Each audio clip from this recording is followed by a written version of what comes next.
a station covering all of the DMV. This is DC News Now.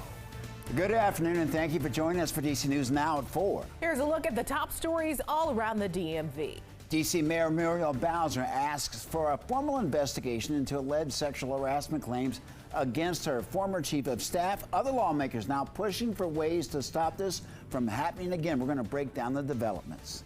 Plus, police in the district are looking for any and all solutions when it comes to the rise in gun violence. Today, they met with community members to discuss their ideas. Our Dave Laval will have a live report. And with the 4th of July holiday weekend nearly here, we're talking all things Independence Day, from fireworks and safe use to predicted record high travel. We've got you covered. And thanks for joining us on this Wednesday for DC News Now at 4. I'm Mark Hall. And I'm Annalisa Gale. We'll get to those top stories in just a few minutes. But first, that haze from that Canadian wildfire, they're back in the DMV. Yeah, we're taking a look outside this afternoon. You can see that haze lingering. But the good news, Annalisa, it wasn't as bad as it was the last time. Yeah, definitely a little bit more breathable right now around the DMV, I would say. Damon. Oh, yeah, guys, definitely. Again, it's not ideal out there today, but folks, yes, we're nowhere near what we dealt with a few weeks back when that air quality was very, very poor. Here's a look at where those smoky skies are at in terms of across the DMV here into the mid-Atlantic. Again, we definitely have a good amount of smoke and haze in the sky, but the main part of this smoke plume is located back toward Ohio and the Great Lakes. It's staying off to our west. So overall, we're lucking out in a way, but it's still not the best out there as we go into the evening time and some of this smoke and haze hangs about. What we see here with all the colors, the yellows, the oranges, just indicates that moderate level of air particulates, some unhealthy air quality out there stretching from the district back into the mountains, where off to the west, closer to the main part of that plume, that is where the smoke and haze is at its worst. So we've had code orange, code red air quality alerts. What that means is that sensitive groups, those with asthma, the elderly, are highly impacted by this lower air quality, and even some portions of the general population may be having some difficulty out there today with this smoke and haze down near the ground, unfortunately. And we are going to stick with a very hazy look to that sky the rest of your evening, straight into the overnight hours. So this is not going to be wrapping up here in the short term, but as we go ahead towards your Thursday, we are looking at a slight change in our weather pattern. Does that mean it totally clears out for us on Thursday? And how is the weekend looking as we get ready for the 4th of July holiday? We'll have that full forecast for you coming up here in just a bit. Damon, thank you. Well, right now, Mayor Muriel Bowser is asking the D.C. Inspector General to investigate sexual harassment claims against former D.C. Deputy Mayor and Chief of Staff John Falchicchio. It comes a week and a half after the mayor's office of legal counsel found that he sexually harassed an employee. Our Daniel Hamburg is live at the Wilson Building in Northwest. And Daniel, majority of council members want an independent investigation. Well, Mark, today, Councilmember Brianne Nadeau and 9 of her colleagues introduced legislation that would make it so that anytime a mayoral appointee is accused, it would automatically trigger an outside external investigation. Now, the mayor's office of legal counsel did substantiate 2 claims of one accuser's claims of sexual harassment, but there were several other claims that were unsubstantiated. Mayor Bowser wants those unsubstantiated claims investigated by the Office of Attorney General to see whether policies in place today are working or need updating. Now, the MOLC is investigating claims of sexual harassment from a second accuser who also works for the D.C. government. And the Washington City paper is reporting a third woman has come forward accusing Falchicchio of sexual harassment and denying her potential contracts for denying his advances. Councilmember Brianne Nadeau applauds the mayor's action, but she says an independent investigation should have been the first step in this process, something her bill would implement.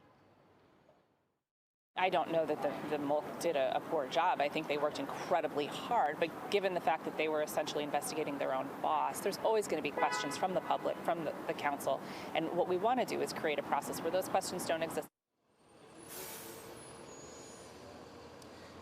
Now, a spokesperson for the Office of Inspector General tells me that they have received that request from the mayor, and the OIG is reviewing it. At this time, they have no further comment. We're live in Northwest. Daniel Hamburg, DC News Now.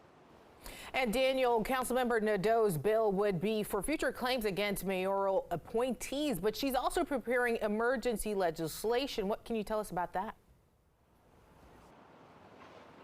Well, the emergency legislation is because a regular bill has to go through committee, it has to go through public hearings and then a vote. That could take until the fall. What this emergency legislation, which is set to be put out next Thursday and introduced at the July 11th meeting, it could take effect that day on July 11th, and it basically would make it so that any current claims, any current investigations like the one that was just investigated will be thoroughly looked at by the Office of Inspector General, and any future claims from now until a potential permanent legislation could be in place would also trigger a investigation from an outside legal counsel that the Office of Inspector General would coordinate. All right, Daniel, thanks for that. And an update this afternoon on a St. Mary's County community mourning the loss of a Navy firefighter. Officials say he died following a house fire in Leonardtown yesterday morning. He was identified as 25-year-old Bryce Trosbach. Officials say he joined the department in 2019. He began his career with the Bay District Volunteer Fire Department in 2013.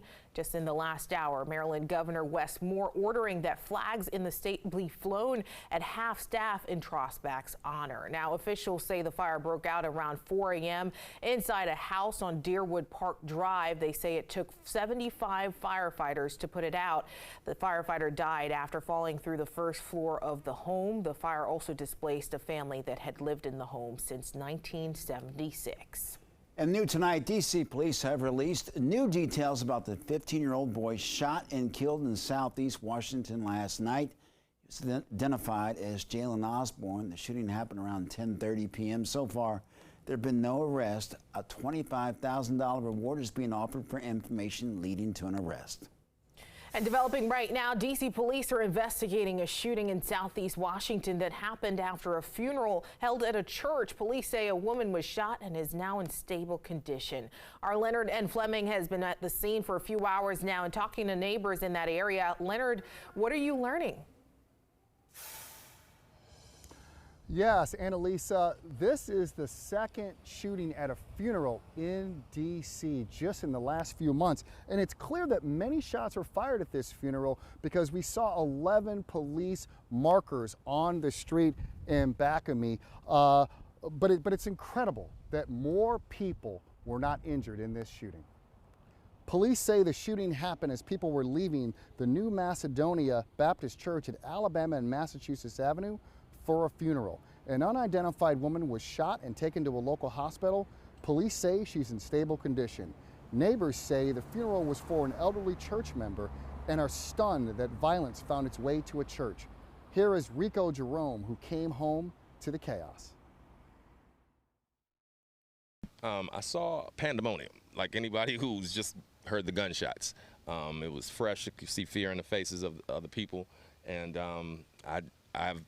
I've been in this neighborhood all my life, so I kind of know that action looks like something happened.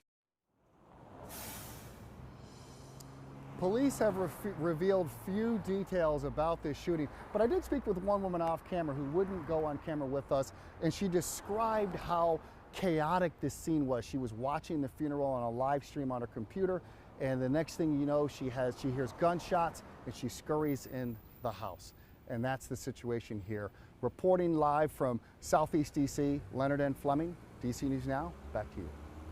All right, Leonard, thank you. Metro Police have also had to respond to violence in recent weeks, and some of those incidents have ended with someone being seriously hurt or killed. Yeah, Dave Laval joining us live from the Anacostia Metro Station with what the agency is doing to reduce violence there. Dave? Good afternoon, Annalisa and Mark. So far this year, there have been more than 1,200 incidents on Metro trains and buses. That's just this month. That may sound like a lot, but you have to consider those incidents range from ferry evaders to assault with a deadly weapon. What happened earlier here today with Metro Transit Police is something they hope will make the transit system safer. How you doing? You want a hot dog or hamburger? Metro Transit Police served the public another way Wednesday. I think this is a nice, fun event. It's a way for Transit Police to give back to the community, and it serves another purpose as the cookout draws attention to a serious subject, according to Transit Police Chief Michael Anzalo. Gun violence that's occurring in our communities and across the nation. 6 homicides, according to the chief, have involved Metro trains and buses this year. Metro employee Robert Cunningham died after a gunman shot him and wounded 3 others in the February 1st attack at the Potomac Avenue Metro station. Isaiah Trotman is awaiting trial in the case. 5 of them have been closed with arrest. We do have 1 that remains open. Security footage captured the February 17th shooting on a Metro bus in White Oak that claimed the life of 19-year-old Justice Elliott of Silver Spring. That's the only unsolved case. Violence on Metro trains and buses is a concern among passengers like Kia, who did not want to give us her last name. It's getting a little dangerous. It is, but you know, I know that the transit police are actually doing the best they can. We're not going to rest our way out of this. Transit police hope community events like this form new bonds with the community to help them solve crimes and keep Metro safer. You may recall back in February, Metro Transit Police and DC Police teamed up to provide extra security at 5 Metro stations. Well, the chief says that partnership has worked so well, some of those teams have actually been sent to other Metro stations as private security firms have been hired to provide an extra layer of security. Plus, various Maryland law enforcement agencies work with transit police the same way DC police do. And starting July 1st, Virginia law enforcement agencies will join the ranks. We're live at the Anacostia Metro Station. Dave Laval, DC News Now.